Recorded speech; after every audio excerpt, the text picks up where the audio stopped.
نحمده ونصلي على رسوله الكريم أما بعد. أعوذ بالله من الشيطان الرجيم. بسم الله الرحمن الرحيم. رب اشرح لي صدري ويسر لي أمري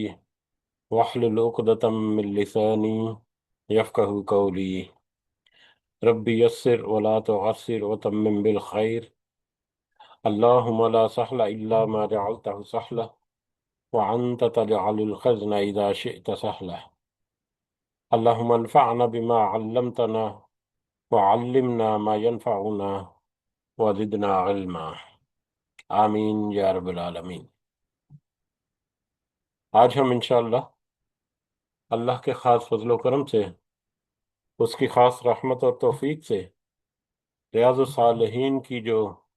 جلد اول ہے والیوم 1، اس میں حدیث نمبر 904 904 سے آنورڈ اپنا سبق دیکھیں گے اور کچھ احادیث کو سمجھنے کی کوشش کریں گے۔ سب سے پہلے ہم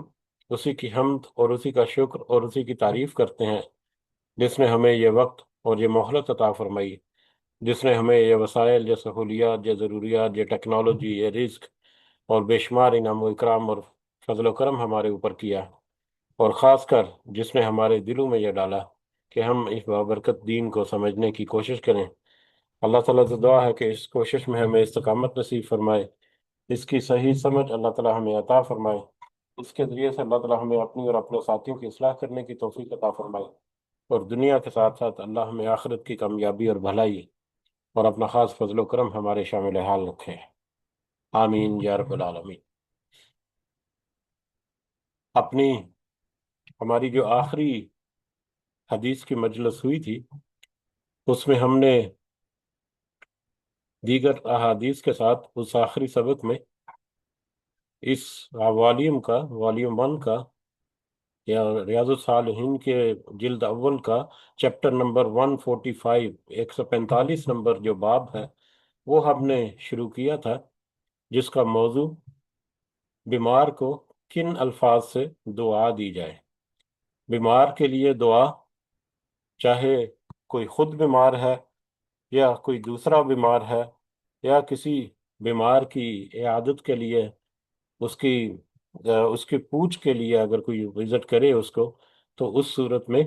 کیا دعائیں یا الفاظ ہیں یا کیا دعا ہے۔ کچھ مسنون دعائیں، ویسے اس میں مکمل نہیں، بہت ساری دعائیں ہیں، لیکن کچھ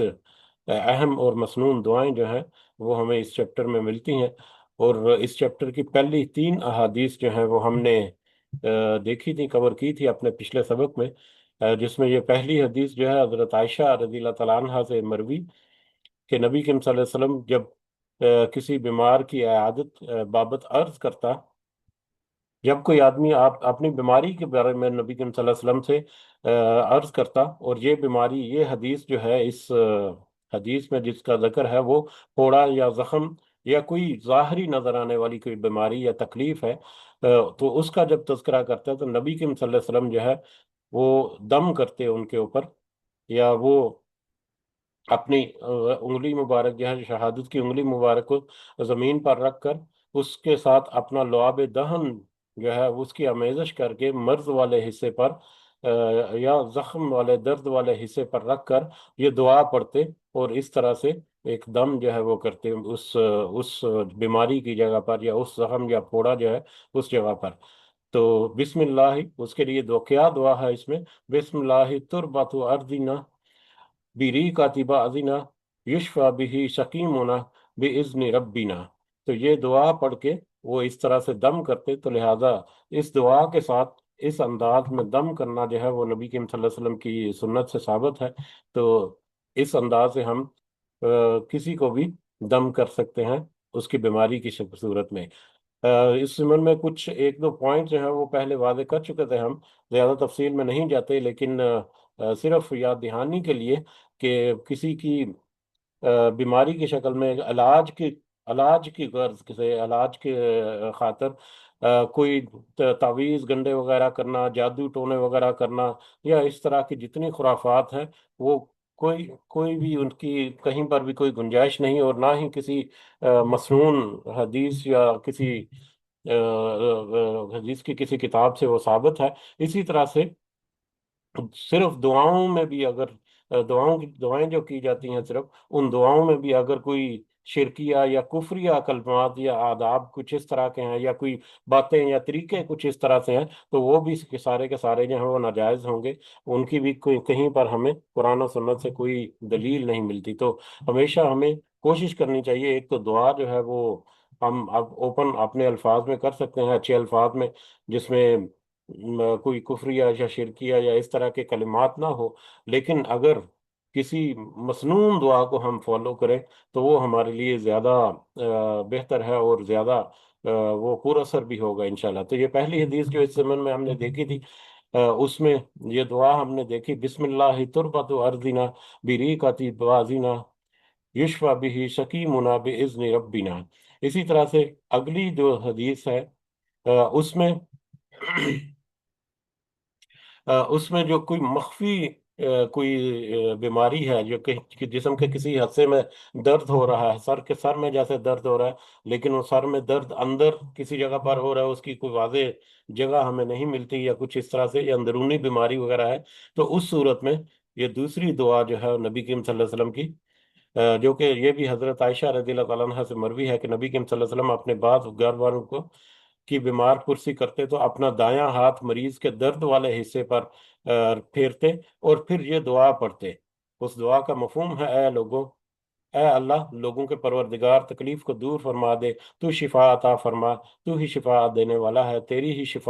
شفا ہے، تو ایسی شفا دے جو بیماری کو نہ چھوڑے، یعنی بیماری کو بالکل ختم کر دے۔ اللہم اللہم رب الناس اذہب البعث واشفی، انت الشافی لا شفاء الا شفاؤک شفاء ولا یغادر سقما۔ تو یہ حدیث کے الفاظ یا یہ مسنون دعا جو ہے، یہ بھی بڑی پر اثر ہے، بہت تاثیر رکھتی ہے، اگر ہم اس کو بھی اپنی ضرورت کے تحت ہم اپنے لیے یا کسی مریض کے لیے ہم اس طرح سے دم کرنے کے لیے استعمال کریں۔ اسی طرح سے تیسری جو ہم نے دعا پڑھی تھی اپنے پچھلے سبق میں، وہ بھی حضرت انس رضی اللہ تعالیٰ عنہ سے مروی ہے کہ انہوں نے حضرت ثابت، یہ بنانی تابعی ہیں رحمۃ اللہ علیہ، ان سے کہا کہ کیا میں تم پر رسول اللہ صلی اللہ علیہ وسلم کا بتلایا ہوا دم نہ کروں؟ انہوں نے کہا کہ کیوں نہیں؟ حضرت انس نے یہ دعا پڑھی، اے اللہ، لوگوں کے پروردگار، تکلیف کو لے جانے والے، تو شفا عطا فرما، تو ہی شفا دینے والا ہے، تیرے سوا کوئی شفا دینے والا نہیں، تو ایسی شفا عطا فرما جو بیماری کو چھوڑ دے۔ یہ تقریباً پچھلی جو دعا ہے اس سے تقریباً ملتی جلتی ہے۔ اللہم رب الناس مذہب الباس اشف، انت الشافی لا شافی الا انت شفاء ولا یغادر سقما۔ یہ بخاری کی روایت ہے، اور یہ بھی مسنون دعا ہے، دعا کے مسنون الفاظ ہیں، تو لہٰذا ان الفاظ کے ساتھ، اس دعا کے ساتھ بھی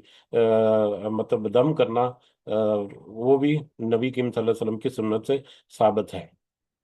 اور جیسا کہ تذکرہ ہوا ہے، بہت ساری دعائیں ہیں جو قرآنی آیات کی شکل میں بھی ہے، یا بہت ساری احادیث میں بھی تذکرہ ہے، تو وہ ساری کی ساری جو ہے اس چیپٹر میں جمع نہیں ہوئی، لیکن کچھ مختصر انداز میں جو ہمیں اس چیپٹر میں جو منقول احادیث ہیں ان کی طرف ہم بڑھتے ہیں آگے۔ آج کا سبق ہمارا حدیث نمبر 904، اس والیوم کی حدیث نمبر 4 اور اس چیپٹر کی حدیث نمبر 4 جو ہے، اس سے ہمارا آج کا سبق شروع ہوتا ہے۔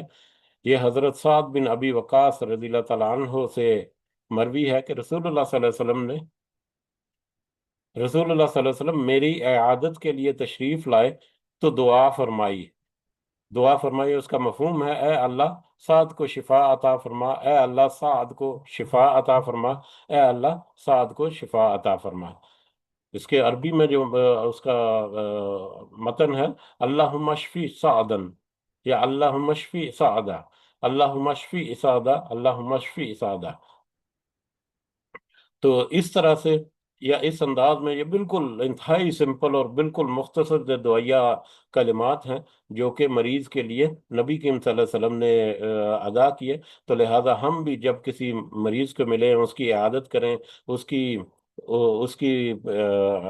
مطلب پوچھ گچھ کے لیے اگر ہم جائیں، یا کبھی کال پہ بھی ہوتا ہے، ویڈیو کال وغیرہ بھی آج کل سوشل میڈیا کے اوپر بھی بہت سارے کمیونیکیشن کے ذرائع ہیں جن کے ذریعے سے اس طرح سے خبر گیری ہوتی ہے، تو ہمیں مریض کو دعا جو ہے وہ ضرور دینی چاہیے، اور یہ دعائیہ الفاظ جو ہیں اللہ مشفی سعدہ،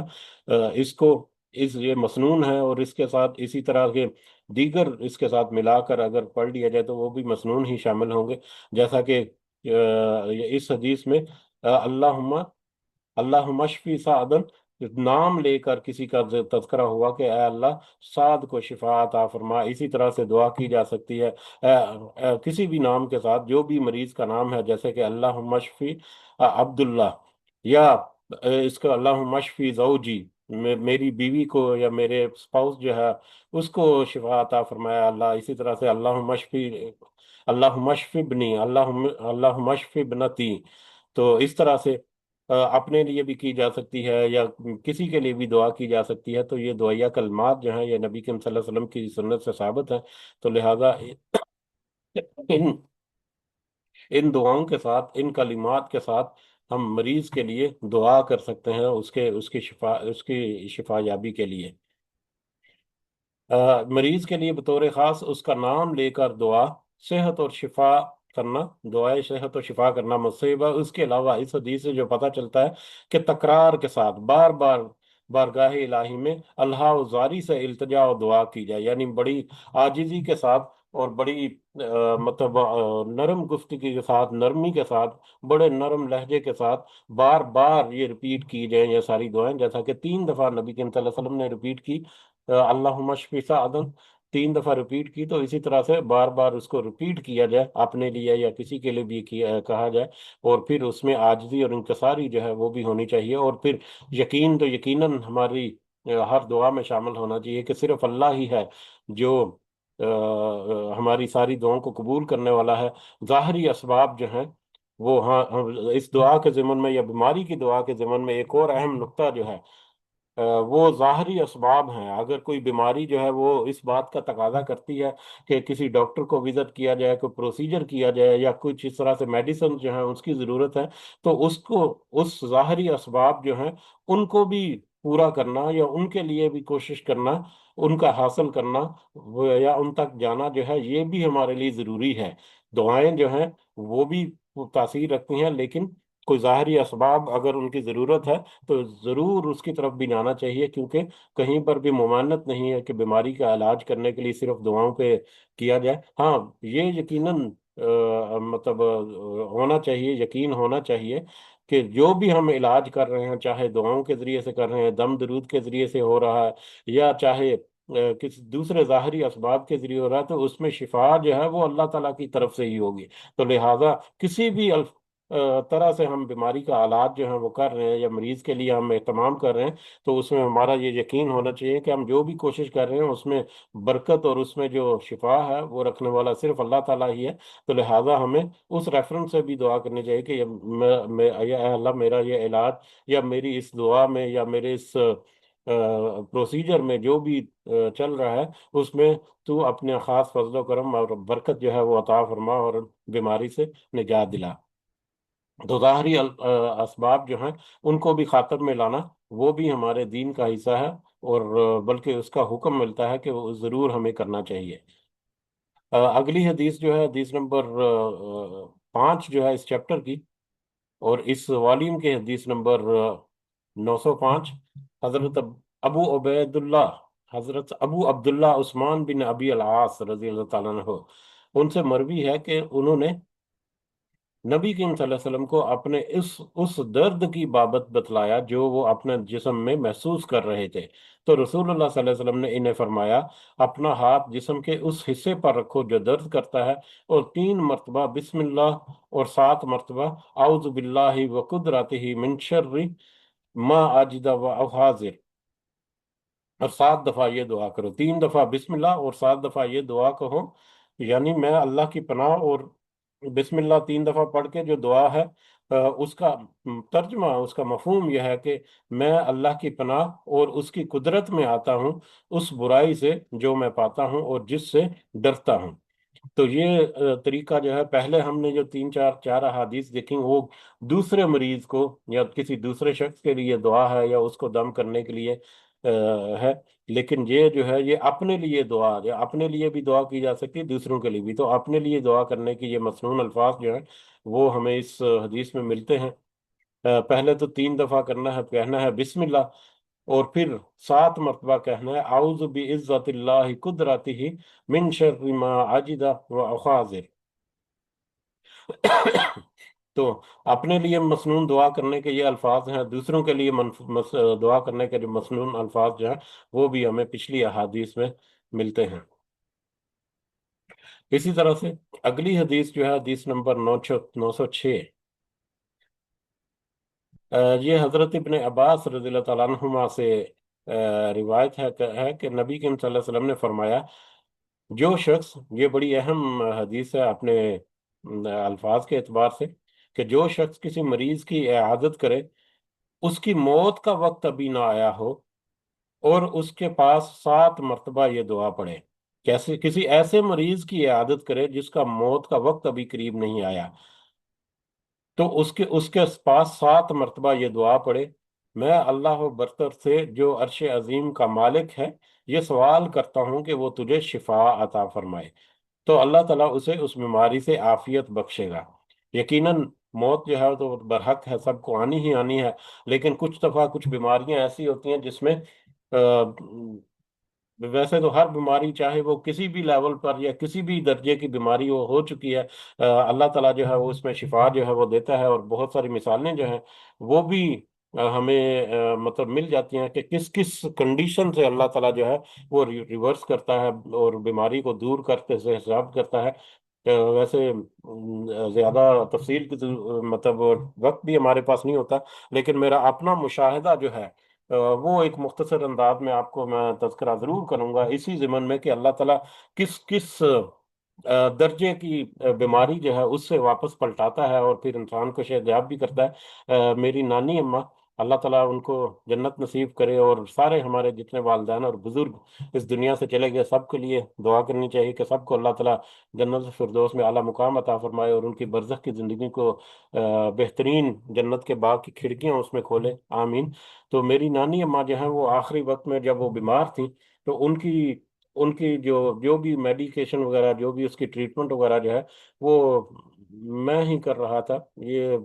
96 97 کی بات ہے، 96 کی یا 95 96 کی،